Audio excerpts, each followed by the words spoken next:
Selamat datang kembali di segmen analisa. Kita masih berduka ya dengan 11 nyawa yang harus hilang begitu saja dari peristiwa yang menimpa SMK Lingga Kencana Depok, yang sebenarnya peristiwa ini bisa dihindari. Tetapi walaupun sudah banyak ahli yang mengatakan bahwa sebenarnya dari standar operasional yang dimiliki bus tersebut itu sudah banyak yang dilanggar. Tetapi tetap ya ada sebagian, kalau aku lihat komentar dari pengurus Yayasan SMK Lingga Kencana Depok ini, kesannya mereka pengen menyampaikan bahwa ini adalah musibah gitu. Kita nggak bisa mengontrol. Jujur ya, ini bagian definisi musibah bagi kita mungkin harus disamakan.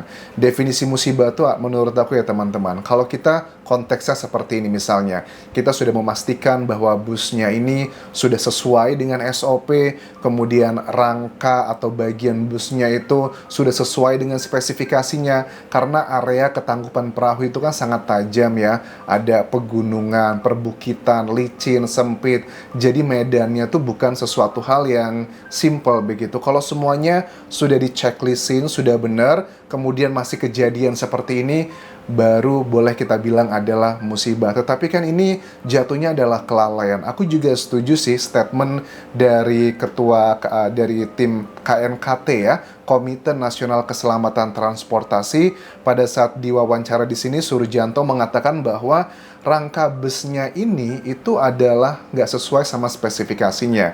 Kita tahu mungkin ini adalah salah satu strategi marketing dari bus untuk menarik untuk konsumennya.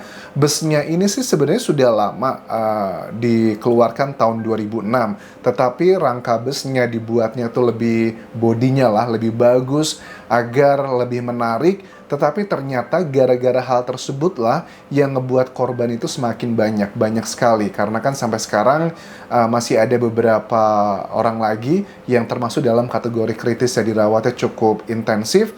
Dikatakan di sini bahwa rangka bus itu kalau terbalik harusnya itu bisa melindungi para penumpang atau orang yang berada di dalamnya. Tetapi ini justru tidak terjadi pada bus ini. Itu adalah salah satu alasan kenapa kok sebegitu banyaknya korban dalam bus ini.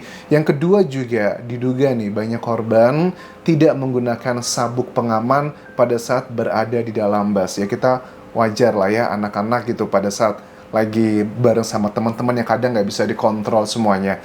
Makanya aku ngebahas kasus ini agar ini menjadi momentum bagi kita semua memperbaiki semuanya. Karena kalau menurut keterangan dari AKBP Edwin Afandi, Wadir Lantas Polda Jawa Barat, sampai saat ini masih belum ada penetapan tersangkanya. Walaupun sudah ada dugaan bahwa kemungkinan besar supirnya ini yang bernama Sadira akan menjadi tersangka. Tetapi kan dari AKBP Edwin Afandi pengen memastikan bahwa faktor yang dominan dalam peristiwa ini apa? Apakah karena memang human errornya, ataukah karena faktor lingkungannya, ataukah karena faktor misalnya busnya memang sudah nggak layak? Kalau memang faktor dominannya adalah karena busnya sudah nggak layak, artinya ada oknum-oknum yang harus ditindak juga dalam peristiwa ini.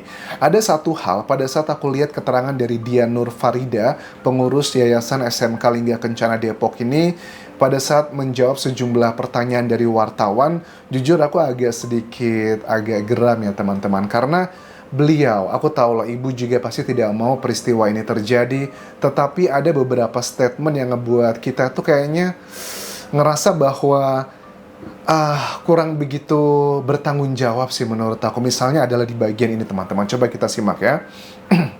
Awalnya sih kami sudah merasa cukup layak untuk memberangkatkan dengan bus ini gitu. Awalnya kami sudah cukup layak memberangkatkan dengan bus ini, karena kan yang berangkat itu ada 3 bus teman-teman. Ada 3 bus dan totalnya ada 157 orang, baik itu siswa ataupun juga gurunya.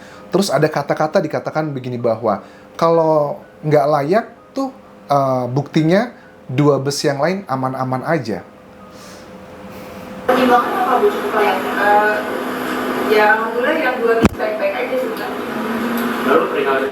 Alhamdulillah yang 2 bus itu baik-baik aja sih Mbak. Kesannya itu bahwa ya secara logika 2 bus baik-baik aja, 1 bus yang nggak baik-baik aja, dia yang apes. Padahal dengan hasil temuan sekarang kita ketahui dari keterangan dari supirnya sendiri bahwa sudah diperbaiki beberapa kali. Bahkan ada keterangan dari sejumlah orang tua korban yang bilang bahwa bus yang mereka kendarai yang terjadi hal seperti ini itu beberapa kali itu sempat diperbaiki, nggak cuma satu kali pada saat di Tangkuban Perahu, seperti statement dari Sadira supirnya yang bilang bahwa di Tangkuban Perahu itu sudah sempat dipanggil montir untuk diperbaiki remnya.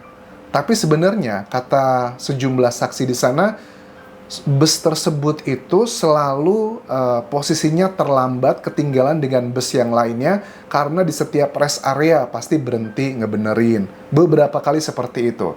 Nah, makanya sebenarnya ini sudah bisa diprediksi dan bisa diantisipasi, ya mungkin karena budget. Ya, menurut kalian apakah worth it gitu? Mungkin menghemat berapa juta atau mungkin berapa belas juta, tetapi mengorbankan orang sebegitu banyak. Terus pada saat ditanya nih ya sama wartawan kepada pihak yayasan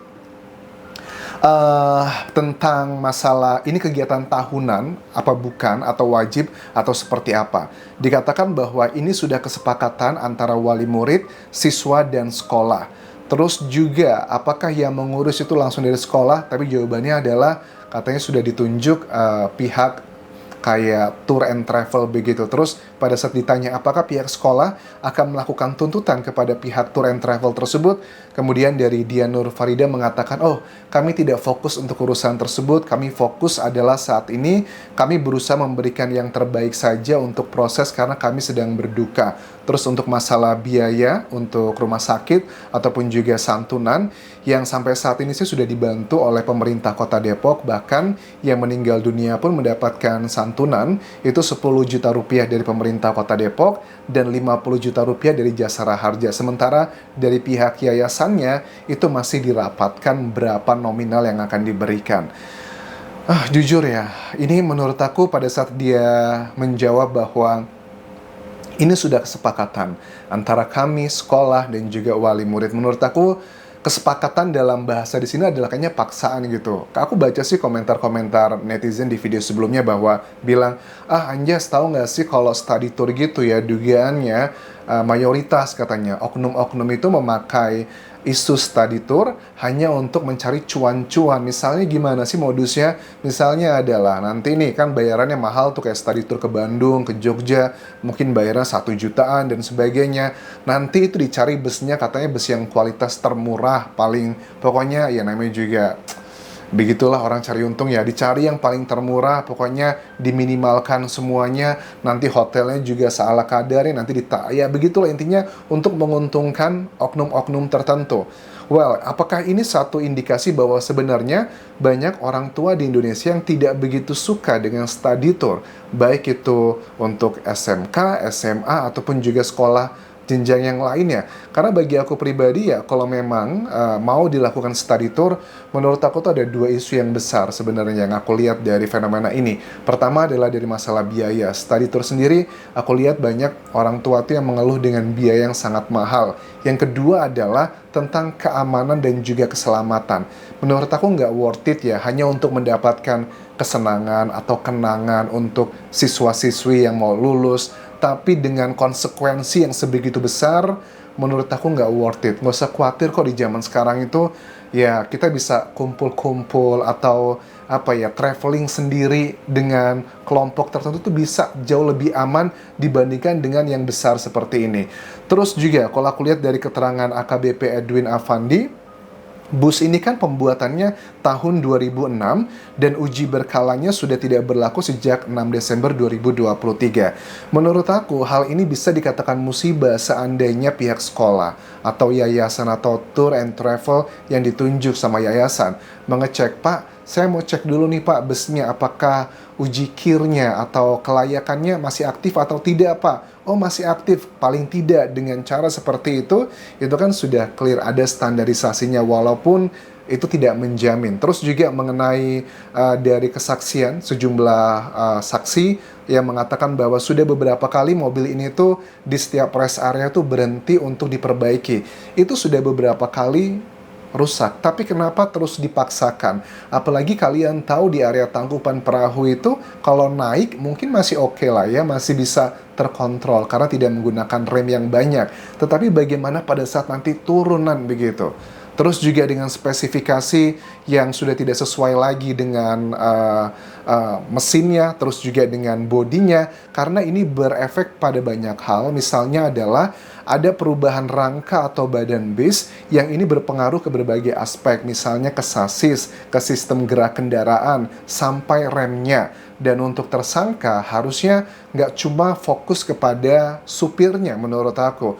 Ya mungkin supirnya ada bagian yang dia salah, kelalaian. Tetapi penyebabnya dia lalai, penyebabnya dia tetap menggunakan bus tersebut, apakah karena tuntutan dari atasannya, ya gimana ntar rugi hitung-hitungannya. Terus juga dari pihak kepolisian, AKBP Edwin Afandi mengatakan bahwa sampai saat ini masih belum mendapatkan identitas si montir yang disebutkan oleh supir yang bernama Sadida tersebut. Karena kan Sadida bilang sudah memanggil montir untuk memperbaiki remnya di tangkupan perahu tersebut, tetapi dikatakan bahwa mobil ini katanya sudah aman, sudah bisa dipakai. Tetapi kan kita belum tahu keterangan dari montirnya apakah itu benar atau tidak. Memang tidak ada jejak yang menunjukkan bahwa ini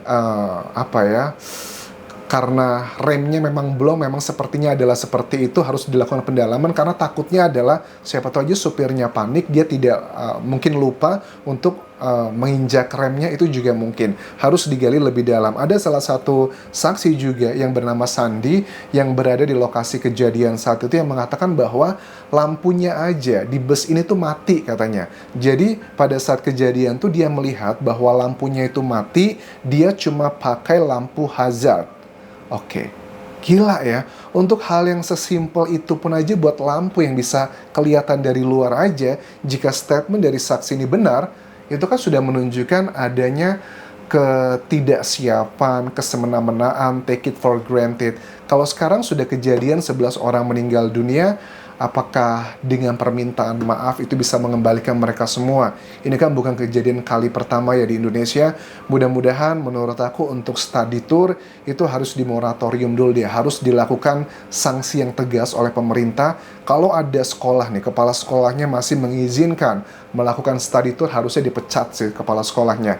Karena dengan sistem sekarang yang masih acak-adut, ini bukan cuma satu pihak aja yang salah. Aku tahu ada banyak pihak, tetapi sembari menunggu itu semua diperbaiki, harusnya dilakukan moratorium atau tidak bolehlah study tour dulu. Karena kebahagiaan atau pengalaman yang didapatkan para siswa pada saat mereka study tour itu nggak sebanding, nggak sesuai dengan resiko yang harus mereka tanggung. Contohnya seperti ini.